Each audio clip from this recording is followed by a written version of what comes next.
열심히 준비해 주셔서 감사합니다. 오늘 나누실 말씀은 열왕기하 17장입니다.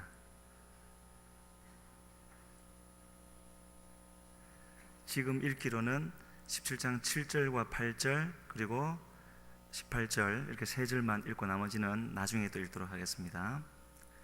같이 읽겠습니다. 이 일은 이스라엘 자손이 자기를 애굽 땅에서 인도하여 내사 애굽의 왕 바로의 손에서 벗어나게 하신 그 하나님 여호와께 죄를 범하고 또 다른 신들을 경외하며 여호와께서 이스라엘 자손 앞에서 쫓아내신 이방 사람의 규례와 이스라엘 여러 왕이 세운 율례를 행하였음이라. 18절입니다. 여호와께서 이스라엘에게 심히 노하사 그들을 그의 앞에서 제거하시니 오직 유다 지파 외에는 남은 자가 없으니라. 아멘. 일어나서 소개는 안 하겠지만 우리 오늘 처음 참석하신 분이 있습니다. 이청년 해당되고요. 김효선 자매님인데 3주 전에 우리 교회 2주 전에 등록을 하셨어요. 그래서 이제 이 3부 예배는 처음 오셨는데 우리 이쪽 임비 자매 옆에 있으니까 예배 끝나고 이청년에서는 가서 만나서 인사 나누시기를 바랍니다. 아까 이 제목이 뭐였던가요? 제가 적어주고는 잊었네요. 제목이 뭐였습니까? 상관없습니다. 서로 모르니까요. 네, 나왔습니다. 하나님께 중요한 것. 중요한 것을 잊으면 안 되죠. 우리에게 가장 큰 기쁨이 되는 원인이 있는데 죄송합니다. 우리에게 가장 큰 기쁨을 주는 원인이 되는 것이 있는데, 근데 바로 그것이 딱 돌아서면은 가장 큰 슬픔이나 분노의 원인이 되기도 하죠. 똑같은 것이. 우리가 사랑하는 사람이 있을 때 그 사람이 나를 사랑을 해주면은 너무나 기쁜 일이지만 그보다 더 좋은 것이 없죠. 사랑을 해본 사람은 알 겁니다. 그런데 그 사람이 나를 향하지 않고 다른 사람을 향하면은 바로 그 반대가 되는 것이죠. 그런 차원에서 하나님, 아까 제목이 하나님께 가장 중요한 것이라고 했는데, 그 중요한 것이 하나님께 기쁨이 되기도 하고 또 진노의 원인이 되기도 하고 그러는 겁니다. 오늘 본문으로 읽었던 이 열왕기하 17장은 마침내 북조 이스라엘이 멸망하게 되어지는, 이 땅에서 없어지는 그 장면입니다. 설교하기에 좋은 구절이 아닌데 그러나 우리가 알아야 할 그런 부분이 있기 때문에요, 나누기를 원하는데, 하나님이 이스라엘을 왜 애굽에서 속량하시고 구원해 내셨는가 하는 그 이유를 말씀하신 부분이 있습니다. 어디에서 하시냐면은 신명기 7장 8절에서 말씀하셨는데요, 결코 이스라엘에게 어떤 무언가가 있어서가 아니라 두 가지 이유 때문에 그들을 구원하셨다라고 말씀하고 있는데, 같이 읽겠습니다. 여호와께서 다만 너희를 사랑하심으로 말미암아 또는 너희의 조상들에게 하신 맹세를 지키려 하심으로 말미암아 자기의 권능의 손으로 너희를 인도하여 내시되 너희를 그 종되었던 집에서 애굽 왕 바로의 손에서 속량하셨나니. 두 가지, 첫 번째는 뭐였습니까? 사랑으로 인하여서. 두 번째는요, 조상에게 하신 맹세, 아브라함, 이삭, 야곱에게 하셨던 그 맹세 때문에 그들을 속량하시고 이끌어내셨다. 그러니까 한마디로 말해서 사랑했기 때문에 그들을 사랑하셔서 구원해내셨다 하는 것이고요, 우리도 구원받은 것이 바로 그 사랑 때문에 구원을 받은 겁니다. 우리에게 뭔가가 있어서가 아니라. 그런데 아까 우리가 본문으로 읽었던 7절을 보게 되어지면은, 7절 다시 한번 읽을까요? 이 일은, 잠깐만요, 이 일이라는 것이 바로 뭐냐면 이스라엘이 망하는 겁니다. 북조 이스라엘이, 남쪽 유다는 남아있고. 다시 7절 읽습니다. 이 일은 이스라엘 자손이 자기를 애굽 땅에서 인도하여 내사 애굽의 왕 바로의 손에서 벗어나게 하신 그 하나님 여호와께 죄를 범하고 또 다른 신들을 경외하며로 시작해가지고 쭉 넘어가서 17절까지 그들이 범죄했던 내용이 열거되어져 있습니다. 나중에 또 그 부분은 나누기로 하고요. 바로 여기서뿐만 아니라 이스라엘이 하나님 앞에 잘 행했던 적도 있었지만 잘못 행했던 적이 훨씬 많죠. 성경을 읽었던 분은 동의가 될 겁니다. 근데 그때마다 거의 대부분의 경우에 하나님의 책망하시는 말씀의 내용은 바로 똑같이 이것이었습니다. 다른 것이 아니라 애굽 땅에서 인도하여 낸 하나님을 잊었고 그 하나님께 범죄한 것. 왜 하나님은 그들이 잘못할 때마다 그 부분을 가지고 나오셨을까? 또 뭔가를 명령하실 때, 무엇을 행하라고 명령하실 때에도 꼭 붙이신 것이 뭐냐면은 너희가 애굽에서 종되었던 것을 인하여서 내가 이것을 명한다, 이렇게 말씀하시거든요. 하나님께는 그것이 참으로 중요했다라는 것을 우리가 짐작할 수 있는 건데 왜 그렇게 중요했겠습니까? 애굽에서 인도해 내신, 물론 열지향이라는 전무후무한 그런 큰 기적을 베풀어 주시기도 했지만 그것 때문에 그렇겠습니까? 그것 때문이라기보다는 바로 애굽에서 나온 것은 다른 것이 아니라 하나님의 사랑이 바로 유월절 어린 양의 피를 흘리게 해서 그 피로 말미암아 구원을 받은 것이기 때문에 그런 것입니다. 아직 예수님이 이 땅에 오시지 아니하였지만 오실 주님이시고, 그렇기 때문에 지금은 상징이 되어지는 그 어린 양의 피를 흘림으로, 그것은 하나님 보시기에는 예수님이 죽으시는 것과 똑같은 것이지요. 그렇기 때문에 하나님은 이 애굽에서 인도하여 내신 이 사건을 그렇게도 거듭해서 말씀을 하시던 것 같습니다. 그러시면서 그렇게 행하신 하나님께 죄를 범했기 때문에 우리가 아까 읽었던 18절에 보게 되어지면은 제거하신다, 그렇게 되어져 있는데요. 그런 내용이 히브리서에 보면 또 나옵니다. 히브리서 6장에 나와 있는데 전체적인 내용은 개인적으로 한번 읽어보시고 6장 6절 같이 한번 읽겠습니다. 타락한 자들은 다시 새롭게 하여 회개할 수 없나니 이는 그들이 하나님의 아들을 다시 십자가에 못 박아 드러내놓고 욕되게 함이라. 여기서 다시 새롭게 하여 회개할 수 없을 정도로 타락한 자를 말씀하시는데 어떤 자입니까? 하나님의 아들을 다시 십자가에 못 박아 드러내놓고 욕되게 함이라. 그렇게 된 사람은 다시 회개할 수가 없다라고 말을 하고 있습니다. 이렇게 간단하게 되어져 있지만은요, 그 앞부분에 그렇게 타락한 자를 설명해 놓으시기를 어떤 사람이라고 했느냐면은 빛을 받았고 하늘의 은사를 맛보고 성령에 참여했고 선한 말씀과 내세의 능력을 맛보고 그리고 타락한 자, 이렇게 짧게 네 가지 기준을 말씀드렸지만 이러한 과정을 거치는 것은 상당히 오랜 시간이 걸리는 겁니다. 이런 것을 맛보고 한 후에 타락하는 것을요. 그렇게 해서 타락된 자는 다시 회개할 수 없고 새롭게 할 수가 없다. 무서운 말씀이죠. 그런데 우리가 여기서 꼭 알아야 될 것은 그렇게 되어진 사람은 주님의 지신 그 십자가, 주님의 흘리신 그 보혈도 용서할 수가 없는 그런 엄청난 죄구나, 그런 것이 아니라 여기서 주님이 새롭게 해서 회개할 수 없다라고 말씀하시는 것은 주님의 용서할 수 있는 그 사랑의 힘보다 죄가 더 커서가 아니라 그들이 용서받기를 원치 않기 때문에 그렇습니다. 오늘 이제 나눌 내용이 그건데요, 끝까지 돌아오지 않는 자는 용서할 수가 없는 것이지요. 그래서 우리에게 주어지는 용서의 은혜를, 우리가 지금 누리고 있는 우리에게 주어진 그 용서의 은혜를 당연시하면 안 되는 겁니다. 우리에게 어떻게 해서 주어졌는가 하는 것을 우리가 생각을 해야 되는 것이고요. 하지만 주님은 우리를 참으시는데 길이 참으시는 하나님이시라는 거죠. 왜 길이 참으시느냐 하면은 우리 인간은 그렇게 계속 주님의 사랑을 받음에도 불구하고 계속 넘어질 수밖에 없는 그런 존재라는 것을 하나님이 아시기 때문에 그렇습니다.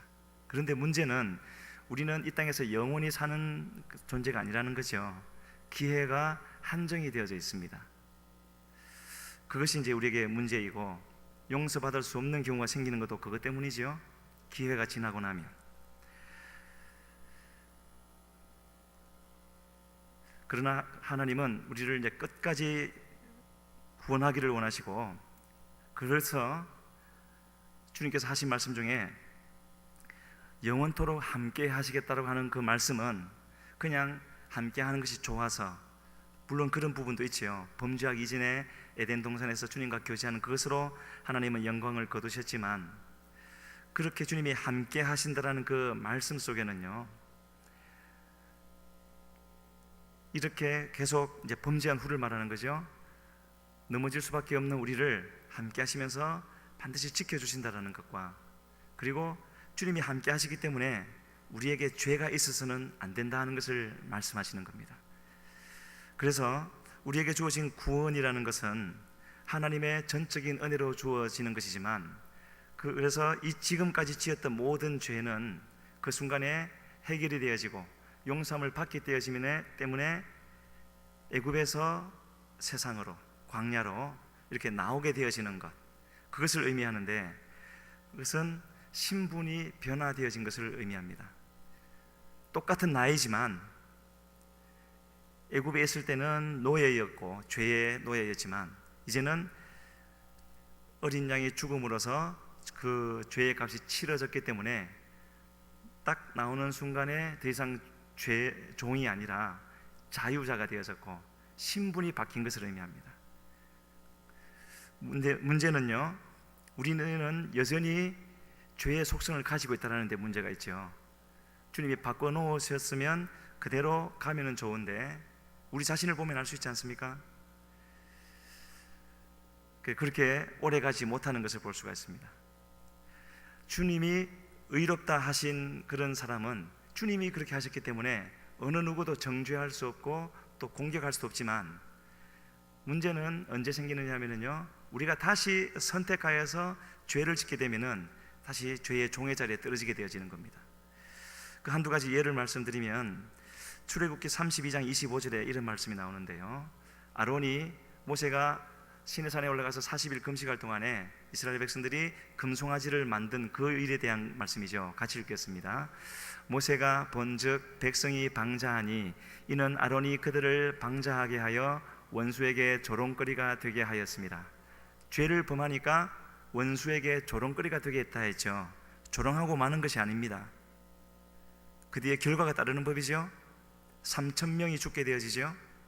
또 사무엘하 11장 14절, 다윗이 범죄했을 때 일이지요. 그 부분도 같이 읽으면은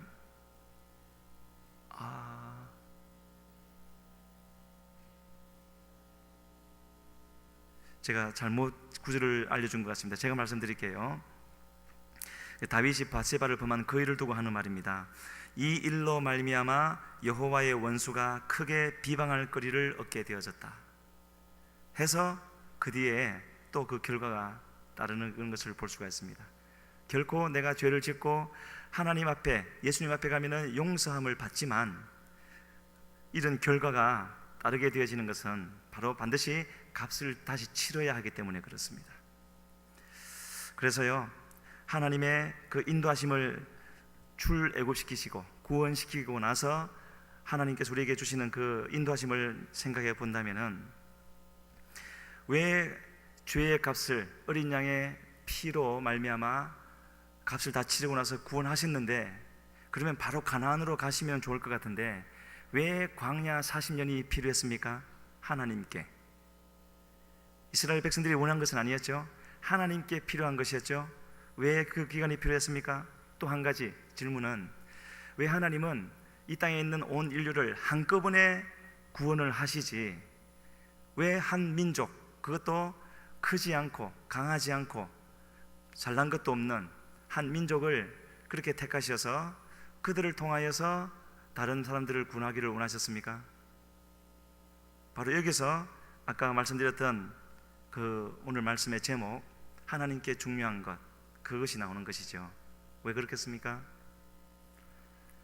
하나님이 온 세계의 사람들, 모든 민족을 한꺼번에 구원할 수 있는 능력이 없어서가 아니라, 그래서 한 번에 한 민족씩만 해야 되기 때문이 아니라, 하나님은 능히 그러실 수 있지만 가장 하나님께 중요한 것이 있어서 그런 것인데, 바로 그것은요,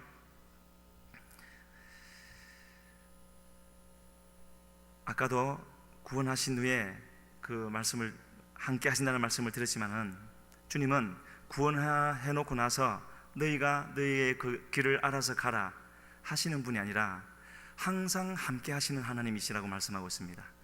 에덴에서 그러하셨던 것처럼. 그래서 내가 할 일 다 했으니까 이제는 너희가 알아서 해가 아니라, 구원해 놓으신 이후에도 주님은 그들이 가는 곳은 어디든지, 머무는 곳은 어디든지, 무엇을 하고 무엇을 먹고 말을 하든지 그 자리에 함께 하시는 거죠. 함께 하신다라는 것, 바로 그것은 무엇을 의미하느냐 하면은, 함께함을 받는 그 사람들과 하나님과의 관계가 바로 돼야 되는 것을 의미합니다. 아까 송아지를 만든 것에 대해서 방자하게 만들었고 원수에게 조롱거리가 된 것이라고 했죠.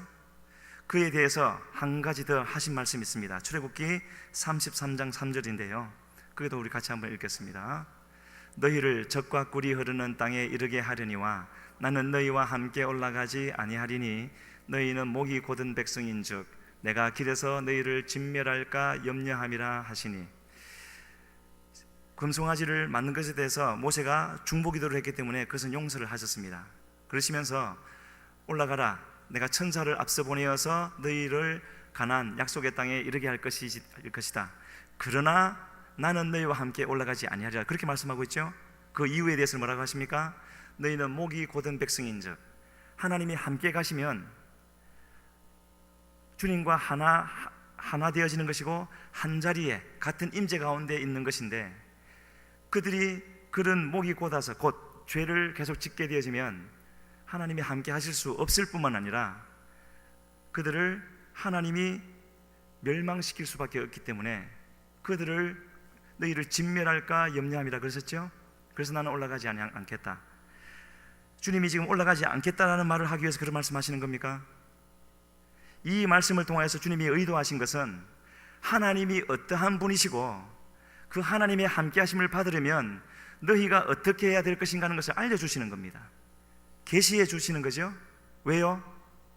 반드시 구원하시려고, 어떻게 해서든지 죄를 짓지 않게 하시기 위하여서, 그것이 하나님의 뜻이라는 것을 알 수가 있고, 바로 그것을 구원하시고 나서 신의 산에다 데려다 놓으시고 첫 번째 맺으신 그 언약에 분명히 말씀하고 있지 않습니까? 여러분도 잘 아실 겁니다. 출애굽기 19장 5절과 6절 같이 읽겠습니다. 세계가 다 내게 속하였나니 너희가 내 말을 잘 듣고 내 언약을 지키면 너희는 모든 민족 중에서 내 소유가 되겠고 너희가 내게 대하여 제사장 나라가 되며 거룩한 백성이 되리라. 너는 이 말을 이스라엘 자손에게 전할지니라. 주님이 구원하시고 나서입니다. 어린 양의 피로 구원하시고 나서 홍해를 건너므로 세례까지 베푸시고 나서, 그리고 그들과 맺으신 언약은 너희가 내 말을 잘 듣고 내 언약을 지키면, 이것은 구원을 위한 것이 아니죠. 구원받은 자들을 위한 것이기 때문에. 그렇게 되어지면 너희가 내 소유가 되고 제사장 나라가 되고 거룩한 백성이 될 것이다. 하나님은 함께 하시면서 그들을 그냥 구원받고 그냥 살아가는 자가 아니라 하나님의 소유, 제사장 나라, 주님을 증거하는 증인과 같은 제사장 나라를 만들고 거룩한 백성을 만드시는 것이 하나님의 뜻인 겁니다. 그런데 그렇게 지금 목이 곧은 백성의 자리에 있어서는 안 된다는 것을 말씀하고 있고, 지금 이 말씀은요, 구원받은 자에게만 주어지는 그런 하나님의 특별한 은혜이고 생명의 길이라는 것을 우리가 생각해 볼 수가 있는데, 그리고 그 광야 생활을 40년 지나고 나서 가나안 땅에 들어갈 때도 하나님이 그들에게 주신 명령 중에 한 가지는 이것입니다. 신명기 30장 19절이지요. 같이 읽습니다. 내가 오늘 하늘과 땅을 불러 너희에게 증거를 삼노라. 내가 생명과 사망과 복과 저주를 내 앞에 두었은즉 너와 내 자손이 살기 위하여 생명을 택하고. 여러 번 말씀드렸죠. 가나안에 들어가는, 약속의 땅에 들어가는 그 사람들에게 주님이 하신 명령입니다. 너희 앞에 생명과 사망을 두었고 복과 저주를 두었는데 살기 위하여서 생명을 택하라, 그렇게 말씀하고 있죠. 주님을 택하라는 그런 말씀이겠죠. 계속해서 우리가 가는 그 길에 왜 이런 말씀을 하셨는가 하는 것, 그들이 가나안 땅에서 지나온 과정을 보면 알 수가 있습니다. 바로 그것이 오늘 본문을 읽었던 두 부분 사이에 나왔던 9절부터 17절까지 내용인데, 읽으면 시간이 걸리니까 제가 간단하게 말씀을 드릴게요. 9절에서는 그들이 점차로 불의를 행했다 그랬습니다. 시간이 흐를수록. 그리고 11절에 가게 되어지면은 그들이 하나님이 물리치신 이방 사람들 같이 행하게 되어졌고, 그들을 닮지 말라고 다 멸절시키려 했는데 그들처럼 되어버린 거죠. 그리고 12절에 가면은 하지 말라고 말씀을 굳이 하신 우상 숭배를 범하게 되어졌고, 그런 그들을 하나님은 그냥 두시지 않고 13절에 가게 되어지면 각 선지자, 각 선견자, 한 번이 아니라 시대마다 때마다 하나님은 하나님의 사람들을 보내어서 뭐라고 말씀하셨느냐 하면은 악한 길에서 떠나 하나님의 말씀을 지켜 행하라고 하셨습니다. 그런데도 그런 말씀을 들었음에도 15절에 가게 되어지면은 그들은 언약과 말씀을 버렸다라고 되어져 있고, 결정적으로 16절에 보게 되어지면은 두 금송아지 형상을 만들었다고 되어져 있죠. 이것이 바로 북조 이스라엘이 멸망하게 되어지는 결정적인 이유입니다. 왜 그러냐면은 이것은 두 나라 남조 북조로 나눠지고 나서 북조의 첫 번째 왕이었던 여로보암이 만들었던 것인데요, 예루살렘으로 가지 못하게 만들기 위하여서 여기서 예배를 드리면 된다라고 하면서 만든 것이 단과 베델의 두 금송아지를 만들었는데, 그때 여로보암이 이런 말을 했습니다. 열왕기상 12장 28절에 나오는데, 바로 이 두 금송아지가 너희를 애굽 땅에서 인도하여 내 올린 너희의 신들이다. 하나님께 가장 중요한 그 부분을 건드려 버렸죠. 그래서 열왕기나 역대기를 읽어보면 알겠지만 북조 이스라엘의 모든 사람 다 악한 왕이죠. 북조는 그들이 죽게 되어질 때 하나같이 하나님이 하신 말씀은 여로보암의 죄에서 떠나지 아니하였다, 그렇게 말씀하시거든요. 그래서 이런 과정이 제가 지금 열왕기하 17장 9절부터 16절까지 말씀을 드렸지만 이 시간이요 700년이라는 시간이 흐른 겁니다. 그 기간 동안을 하나님은 기다려 주셨고 인내해 주셨고, 어떠한 죄를 지었어도 하나님께로 돌아오기만 하면은 얼마든지 용서해 주시면서 또 기회를 주시고 또 기회를 해 주셨는데, 마침내 그것이 끝나는 때가 있다라는 겁니다. 그래서 18절에 보게 되어지면은 읽으셨지만 제가 다시 한번 읽으면은 여호와께서 이스라엘에게 심히 노하사 그들을 그의 앞에서 제거하시니 오직 유다 지파 외에는 남은 자가 없으니라. 이런 하나님이 계시다는 것을 우리가 알아야 되는 겁니다. 바로 그런 하나님이 계시다는 것을 아는 믿음이 우리를 참된 믿음으로 이끌어갈 수가 있는 것이지요. 죄의 무서움을 알아야 되는 것이고, 하나님이 그 죄를 어떻게 생각하시는지를 우리가 알아야 되는 것이 아니겠습니까?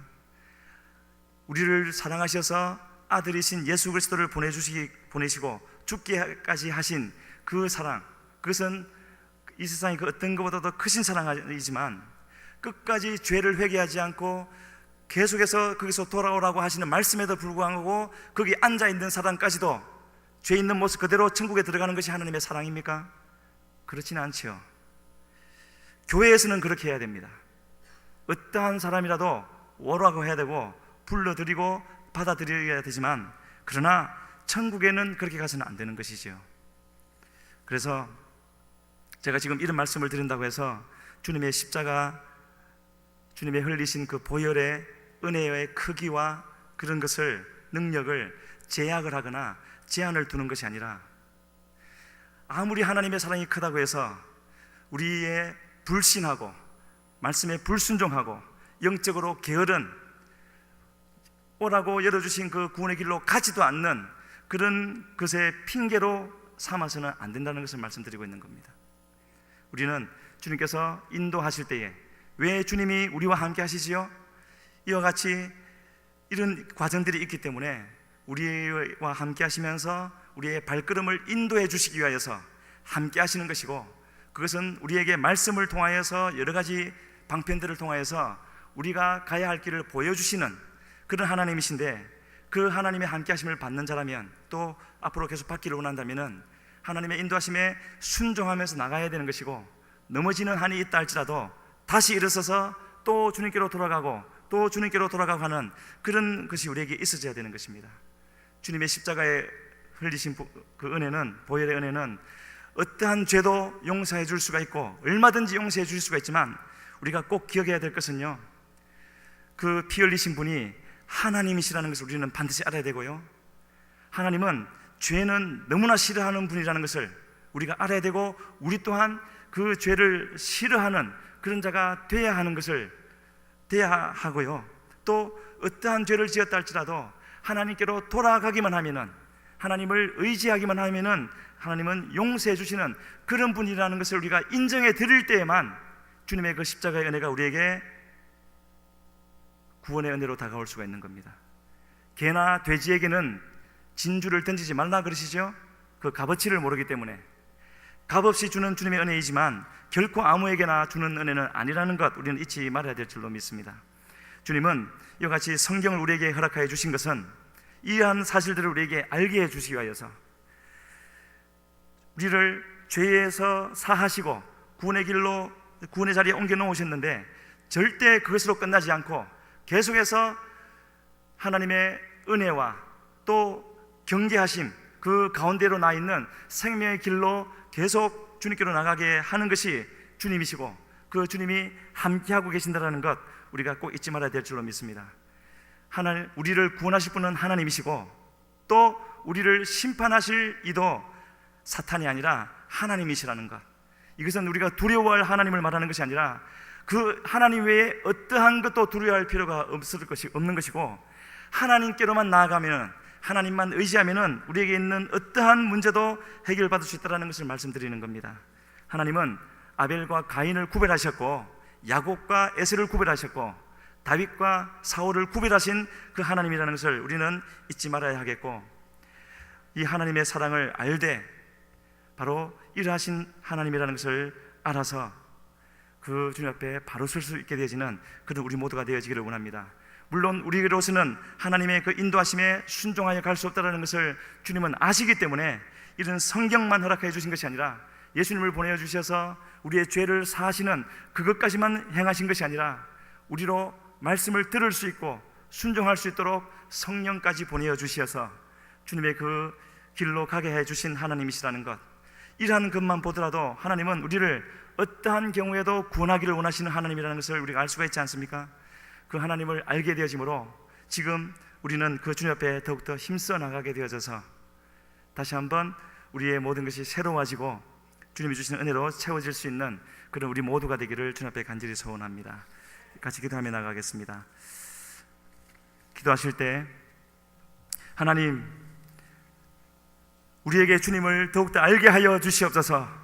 주님을 알되 온전히 알게 하여 주시어서 이 죄가 어떠한 것인가를 우리로 다시 한번 분명히 깨달아 알게 하여 주시고, 이제는 그 죄와는 상관없이 살아가게 하여 주시옵소서. 주님만을 의지하게 하여 주시고, 어떠한 가운데 있다 할지라도 하나님만 바라보면, 하나님께로만 돌아가면 하나님은 얼마든지 용서하는 분이시고 새롭게 하시는 분이라는 것을 이 시간에 분명히 깨달아 알게 하여 주셔서 주님께로 나아가게 하여 주심으로 우리를 불러주신 그 뜻이 온전히 이루어지게 하여 주시옵소서. 우리 주여 한번 부르시고 기도하며 나아갑니다. 주여,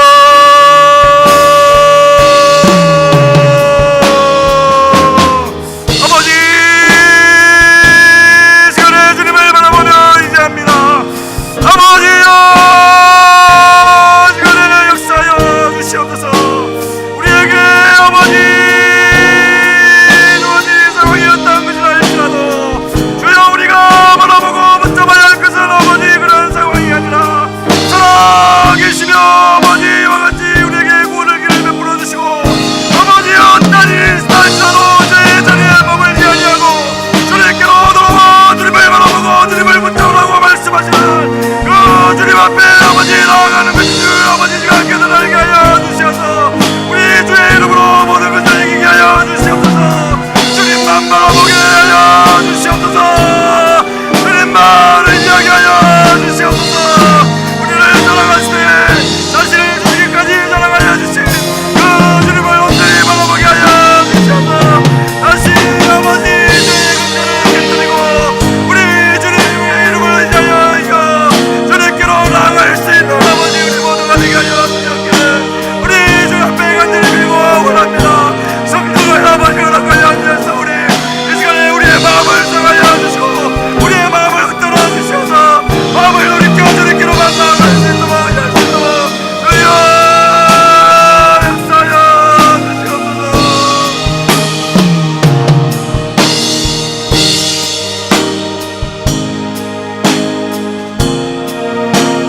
기도하시도록 하겠습니다. 하늘에 계신 우리 아버지여, 이름이 거룩히 여김을 받으시오며 나라의 마옵시며 뜻이 하늘에서 이루어진 것 같이 땅에서도 이루어지이다. 오늘날 우리에게 일용할 양식을 주옵시며 우리가 우리에게 죄 지은 자를 사하여 준 것 같이 우리의 죄를 사하여 주옵시고 우리를 시험에 들게 하지 마옵시며 다만 악에서 구하옵소서. 대개 나라와 권세와 영광이 아버지께 영원히 있사옵나이다.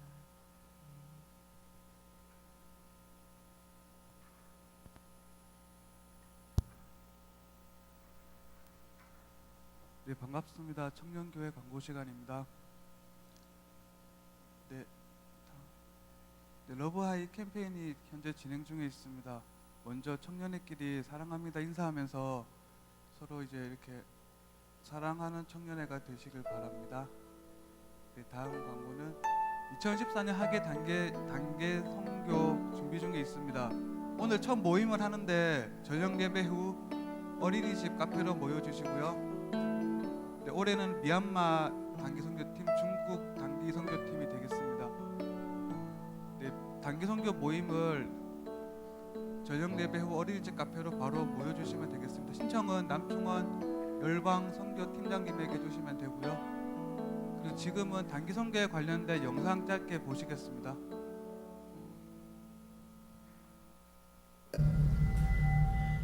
In the beginning, God created man in his own image.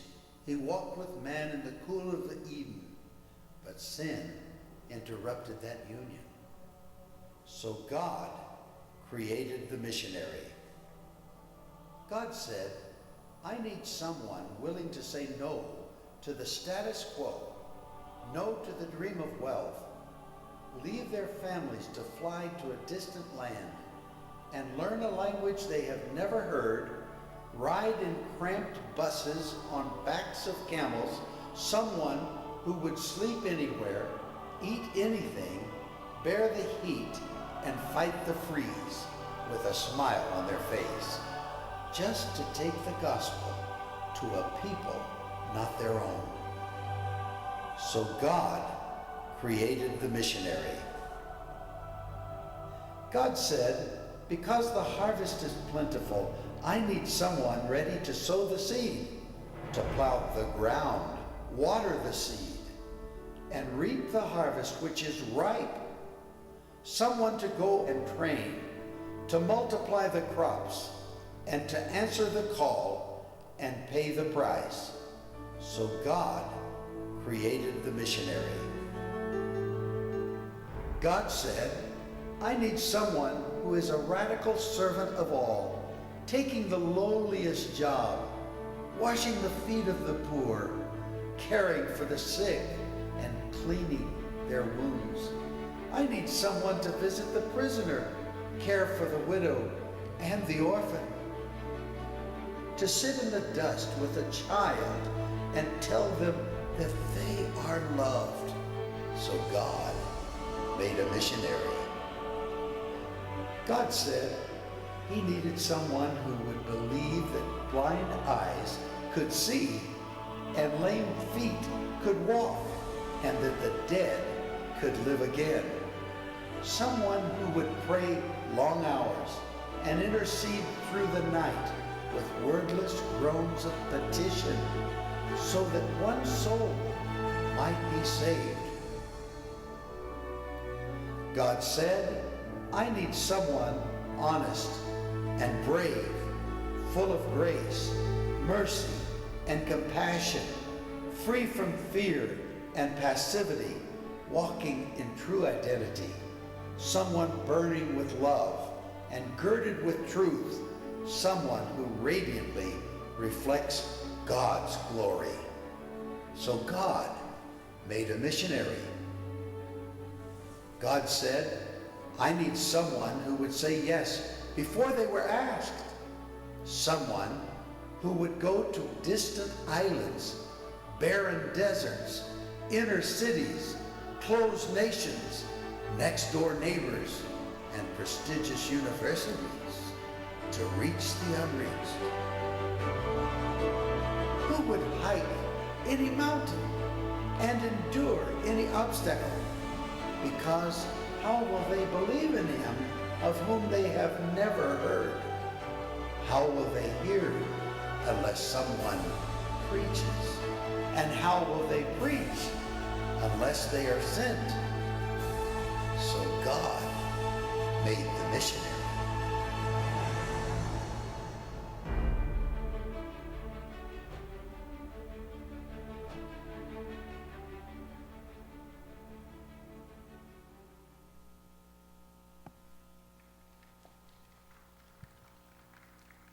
네, 기도로 준비하시고 이제 복음 전하는 힘쓰시는 청년회가 되셨으면 좋겠습니다. 그리고 5월달, 6월달 휴대책 신청 받습니다. 각 조장님이나 총무님께 말씀해 주시고요. 그리고 이번에는 큰 책은 없고 작은 책만 있으니까 작은 책으로 이렇게 다들 신청해 주셨으면 감사하겠습니다. 네, 그리고 다음 주 3부 예배 후에는 야외 순모임이 있을 예정입니다. 장소는 미포 동해 남부선 지금 기찻길인데 거기 지금 이제 기차가 안 다니고요. 경치가 되게 좋다고 합니다. 다른 순원들도 신방하셔서 다들 참석하시고 교제 나누는 시간 되셨으면 좋겠습니다. 다음 주 예배위원 소개입니다. 안내는 1청년 총무 1청년 회계, 기도는 1청년 이순장님 되겠고요. 그리고 다음 주 3부 예배는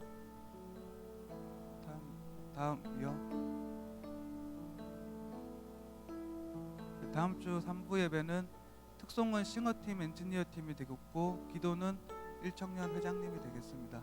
네. 그리고 오늘은 새가족 수료식이 있습니다. 예배 끝나고 모두 다 청년회실로 오셔서 새가족 수료식 후에 순모임 해주시기 바랍니다. 네, 감사합니다.